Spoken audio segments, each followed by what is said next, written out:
were asked to do a review on the Nemo FX rifle. Nemo, having a reputation for making pretty high-end guns approaching 4 to 5K plus, decided with their FX line to provide a budget-friendly option to compete in the entry-level market for America's favorite rifle. Rather than just shooting it and saying it works, we decided to use this as an opportunity to break down what to look for in evaluating the quality of an AR-15 at face value, while providing some information on the Nemo FX at the same time.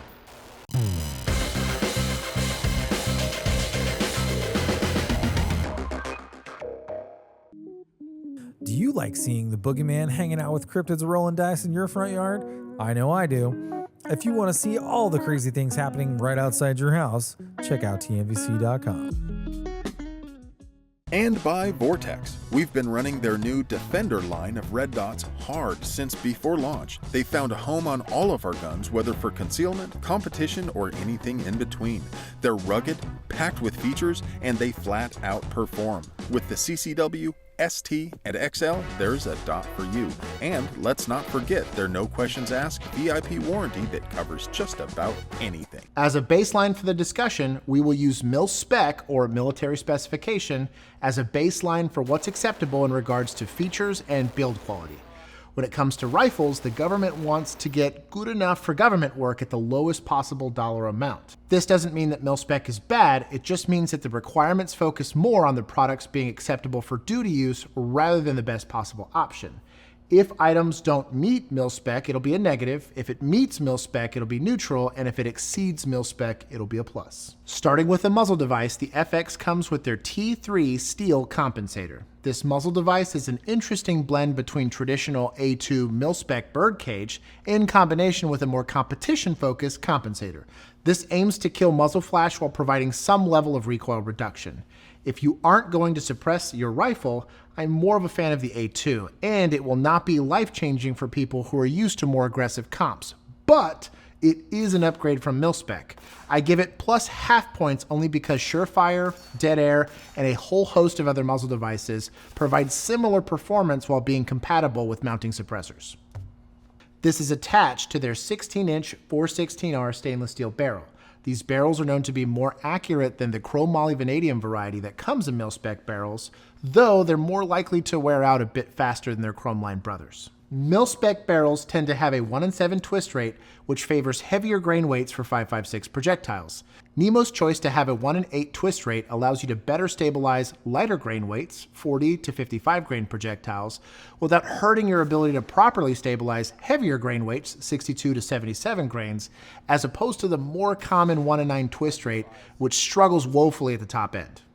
Twist rate and material selection being optimized for accuracy and flexibility is a huge win over Milspec, or they're more worried about barrel life and high volume of fire. Full points awarded here. Since we're on the topic of barrel, there are more points to be awarded here. Nemo's selection of having a mid-length gas system is the best compromise between carbine length and rifle length, especially when considering the potential for a non-full-time suppressor host.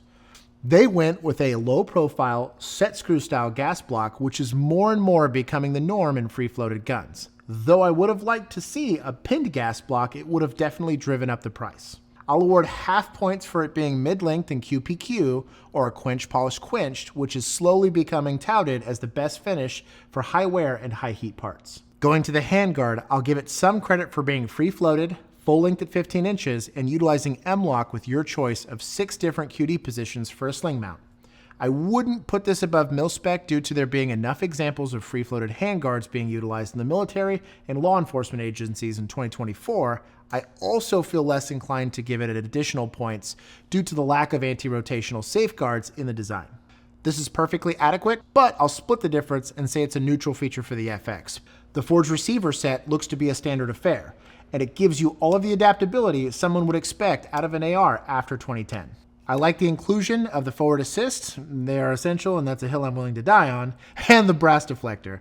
There is, however, no ambidextrous controls either on the safety selector, bolt release, or magazine release. Having seen some relatively affordable rifles come with them, I really would have liked to seen it here. However, it's not a negative point due to it being perfectly Milspec. I will give them brownie points for them forging these in-house, and they appear to be well made. As AR guys would understand, triggers can be an important component to marksmanship fundamentals. Though I come from the grip school of thought on the matter, I do think a good trigger can make a difference in split times and pinpoint accuracy at distance. The ALG trigger didn't feel particularly better than Milspec and didn't pull any better on our trigger gauge than the cheap Milspec trigger you can get for sub $30. Given the price difference between the two, I think they could have made the gun a bit cheaper without an attempt at this upgrade, so I award no points here. The pins and buffer tube are also Milspec, so they aren't worth mentioning outside of the lack of staking on the castle nut. This initially brought me pause given that there isn't even a notch on the castle nut to do staking in, so I recognized this wasn't an oversight. After doing some research, even companies like Q have moved to not staking the castle nut, but rather putting the lower into a jig and just torquing the hell out of it and applying some Loctite. Given that this part isn't exposed to heat and multiple manufacturers claiming that they've had none of them come loose from this process once in end users' hands, I'm going to give them the benefit of the doubt and call this one just as good. I'll have the claim works cited in my forum post for those that want to argue the benefits of staking. The inclusion of an ambi charging handle is a nice touch and easily a step up from Milspec. This upgrade starts to shine when having to do weapon manipulations with an LPVO or law folder. Tagging your knuckle on either is a bad time while LARPing or when you're in a rush to get your gun back in the fight. Full points awarded here. I will give it half points for the baseline Magpul furniture, though it is a definite step up from the A2 furniture. It's nothing groundbreaking in 2024, even within the Magpul family of products. I am biased and happy to see the K2 grip being the one they went with.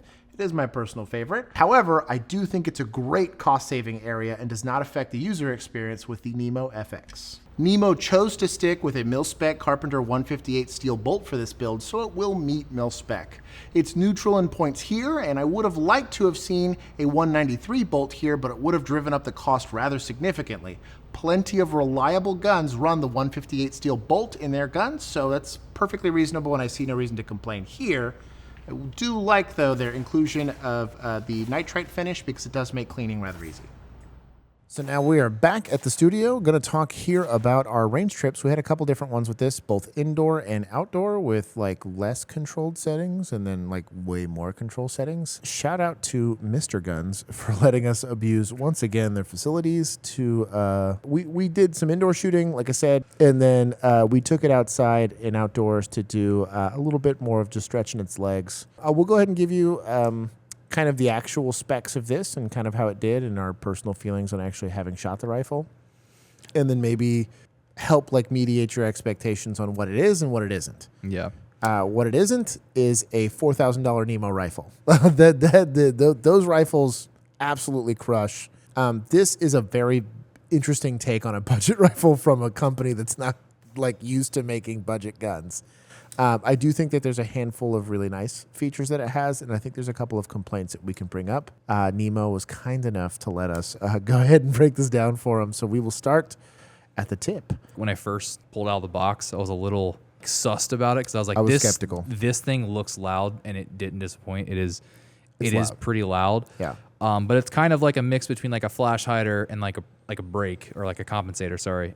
So shooting it, and especially mag dumping with trash, the gun doesn't like really move. It's a very flat shooting gun. It stays pretty planted, which is nice. The muzzle flash really isn't that bad. Like we tested it actually side by side with our A2, and it was comparable, if not like a little bit better than that. And that's a 20-inch gun running rifle gas with an A2, and this is a 16-inch gun with what's a pretty aggressive comp. The rifle is pretty lightweight, just over 6 pounds, like barely over 6 pounds is good for a 16-inch gun, especially one that has a full-length handguard. I actually like the handguard. I like how thin it is. I also am a fan of like thinner rails just because it's nicer. Like if you're shooting like a VTAC or something, you get into like a port. Yeah.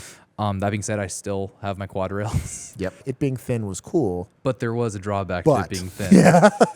They did use a low-profile gas block, but the bottom of it is not super low profile. Yeah. So when you are C-gripping this gun and you are getting after it, sometimes if you got little chubby fingers like me and Josh, and you get a little burn a little bit. A little burn. And literally that gas block lines up perfectly with this M-LOK slot. Yeah, and so gas blocks get hot. It is a screw-in gas block, so you have to have something for the threads of that like Allen screw to kind of have teeth to get against. Yeah. That was probably my only complaint about the handguard. Thank you for going with M-Lock. I would have liked to have seen some kind of like anti-rotational features, but I think it's fine for what it is. Yeah, going back from there, the barrel, we'll talk about the barrel. 1 and 8 supposed to be like a happy medium twist rate. It's supposed to stabilize a wider range of grain weights. That being said, after our range trips, we were getting to, I think, about 2 to 2.5 MOA out of this barrel, which for the price, I would have liked to have seen a little bit tighter groups. I definitely think there's a lot of other companies out there that sell guns at about this price that are able to do closer to 1 MOA. But that being said, I don't think that this is this is not designed to be like an SPR. And we were using like Sierra Match King projectiles. This is Hornady ammunition. Like we were not paying 40 cents a round to try to get that. We also, to super cheat, used a 5-25 scope to make sure that our sight picture was perfect. Yeah. Every single time before the pull. And we soaked as much accuracy as we could have gotten out of the barrel in ideal sets of circumstance. Again, indoor range, inside, flat bench, whatever, slow shooting. Most cheap ammunition struggles even in the best of guns to get that. It's just, it was expensive ammo, pretty experienced shooters in very controlled settings. That's the only reason why we brought it up and complained about it. Now that you have all the criteria that we at least have for what makes a good rifle, what do you think we missed if you're the experienced forum goers there? And if you're new to it, how do you think this thing stacked up? And do you see yourself getting one or something like it?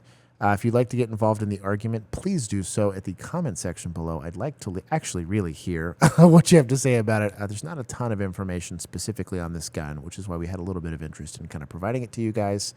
And then if you'd like to get into the unhinged discussions that can't happen anywhere else, you can go to the forums.